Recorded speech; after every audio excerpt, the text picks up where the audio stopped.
Happy Friday the 13th, Muskies. I'm Amira Savani. And I'm Lydia Rogers, and this is Xavier News. From the Xavier University Television Studio, this is Xavier News.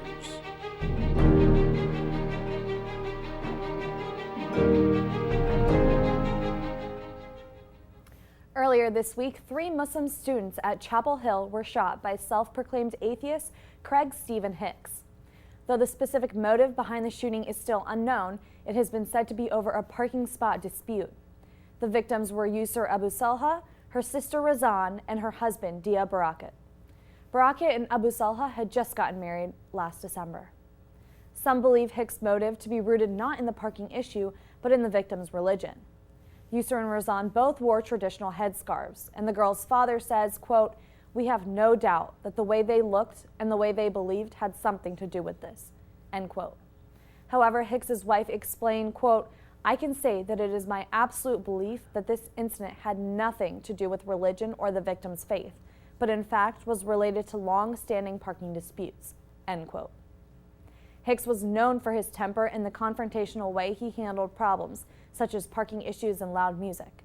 He has been charged with 3 counts of murder and is currently being held without bail. Local banks are giving a big boost to Habitat for Humanity. Banks including Union Savings Bank, Guardian Savings Bank, Northside Bank and Trust, and Center Bank will provide $1.5 million to the organization for a new program.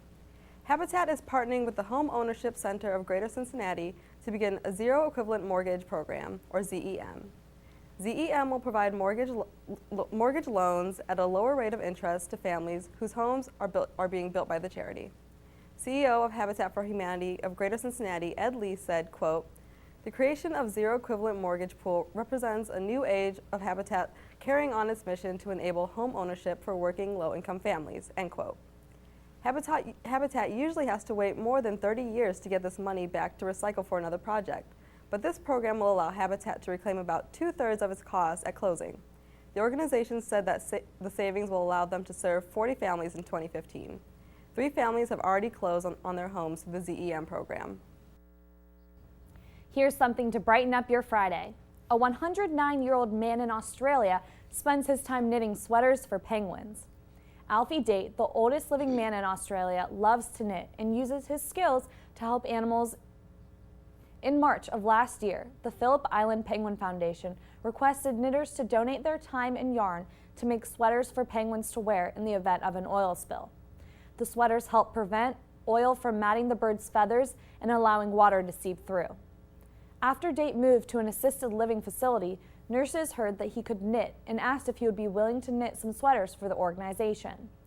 Date then put 80 years of knitting to good use, admitting that he can't just say no to anyone in need. Date added, quote, "It's a good way of getting along in life. You make friends all the time, but you don't make a fool of yourself either," end quote. Hong Kong is buzzing about a recent news of a rare medical occurrence. A team of doctors found what appeared to be twin fetuses inside a newborn girl. In a recent study published in the Hong Kong Medical Journal, doctors described the phenomenon as fetus on fetu, which is estimated to happen only once every 500,000 births. The most recent case was discovered in a baby girl born in November of 2010. The fetuses inside the baby each had 4 limbs, skin, a rib cage, intestines, and primitive brain tissue. Doctors operated to remove the massive tissue and the girl recovered well. However, doctors are still unsure of what causes the condition. Fewer than 200 cases have been reported worldwide, and twin fetuses on fetu are particularly rare. This semester, the electronic media class is busy shooting their final short film projects. Here's Nick Bergman with a behind-the-scenes look at the team's first production, Armed with Words. So let's just get it. I don't think we even need to. Every spring semester at Xavier University, the seniors in the electronic media department take all of the skills that they have learned over the last 3.5 years and put them together to create a first short film. It is the final hurdle that stands between them and their degree, but also serves as a showcase of everything that they have learned in their program. However, in addition to a solo project, the seniors collaborate on a team project where they work together to fill every role on the production team. This year, the seniors are collaborating on a film about cyberbullying called Armed with Words. Aaron Kirby wrote the film and is serving as the director. I think working in a group is really helpful because that's what you're going to be doing when you get to the real world. And it's really interesting to learn each person's strengths and where they can contribute to the team. Drew Tanner is serving as the producer for the film. It's been a lot easier collaborating with everyone through this group process than doing everything yourself because it just gives you it's just fewer things you have to worry about before shooting day. As for the rest of the seniors, Bridget Rodriguez is serving as the audio supervisor, Brandon Hall as the director of photography, Allie Martin as lighting designer, Patrick Cheeseman and Natalie Lindsay as general crew on set, and Caitlin Summers as the editor of the project. The film will premiere in early April as part of the screenings of the seniors' final films. Reporting for Xavier News, I'm Nick Bergman.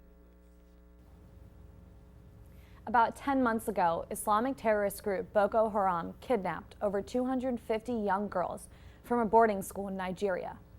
Worldwide protests erupted in an attempt to help bring the girls back, including the widespread Twitter trend #BringBackOurGirls. Now, many months later, many of the girls are still missing, and Boko Haram continues to kidnap boys, girls, and even women. The group has been fighting to establish an Islamic state across Nigeria, and many believe the kidnappings reflect their growing ambition. However, not all of the victims have remained with the terrorist group. 15-year-old Abigail John managed to escape from Boko Haram 4 weeks after being captured. She said, quote, "They told me the Chibok girls have a new life where they learn to fight. They said we should be like them and accept Islam," end quote. On Wednesday, Nigerian President Goodluck Jonathan again promised the girls will be brought home alive.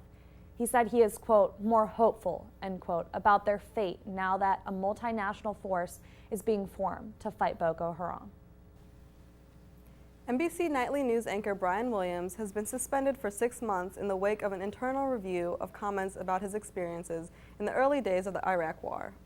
Williams voluntarily took leave of absence on Monday following growing controversy over inaccuracies in his account of his experiences in Iraq in 2003. He initially said that he had been in a helicopter that was shot down during the invasion in Iraq, when in fact the news anchor had been a passenger on the helicopter behind that was shot down. On Wednesday, Williams admitted to his mistake, saying, quote, "The fog of memory over 12 years made me conflate the two, and I apologize," end quote. President of NBC News Deborah Turnus said in a memo, quote, "This was wrong and completely inappropriate for someone in Brian's position," end quote. Lester Holt will fill in for Williams until his return.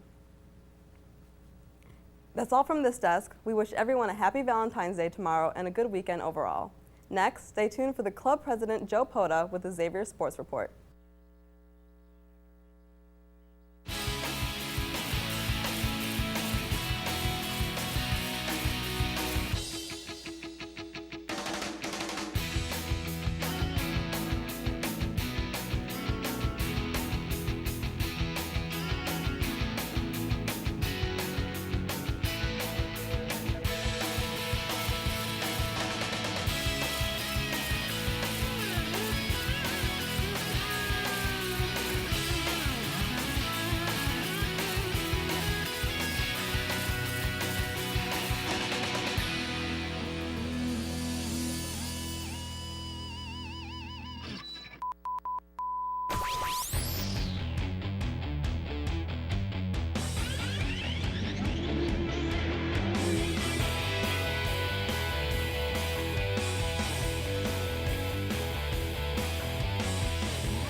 Hey Xavier fans, welcome to the Xavier Sports Report. I'm Joe Pota. Let's get right into the action.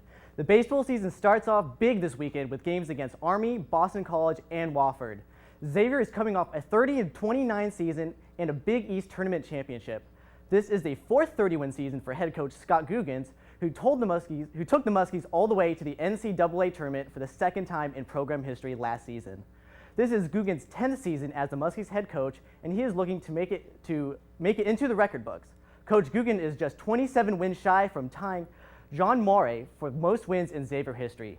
With Muskies averaging 29 wins per season, it is likely that Guggens will claim the record this season. Over to the court, the Lady Muskies tip off against Georgetown tonight at 8 p.m. Xavier's women's team is currently 7th in the Big East Conference, but are only 2 games out of 3rd place in a tight conference race. Xavier is looking to close that gap with the win tonight over the Hoyas. The Musketeers are currently 6-7 in the Big East, doubling their conference wins from a season ago. With only 5 regular season games remaining, these last few games will determine Xavier's fate in the Big East. Lady Muskies will also take on Villanova in another road game this Sunday. On the men's side, Xavier picked up a huge conference win on the road over Marquette Tuesday night. The Muskies started the game out slow with 5 turnovers early in the game, allowing Marquette to take a 16-5 lead early in the first half. However, Xavier's defense got going, keeping Marquette scoreless for 5 straight minutes. The offense scored 9 unanswered points, cutting the lead to 16-14 with less than 7 minutes remaining in the half.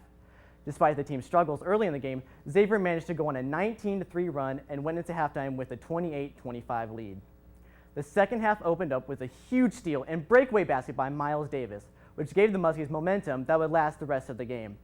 Xavier held the Golden Eagles to just 3 of 15 from the three-point line and 18 of 25 from the floor. Trayvon Blewett led the team with 14 points. Big man Matt Strainbook had a big presence in the paint with 13 points and 6 rebounds. JP Makura, who hit two key three-pointers to help Xavier take the lead, ended the game with 11 points and 3 steals. Davis added 10 points, going 6 for 6 on the free throw line. Make sure to cheer on the men as they take on St. John's this Saturday at 12:30 p.m. in the Cintas Center.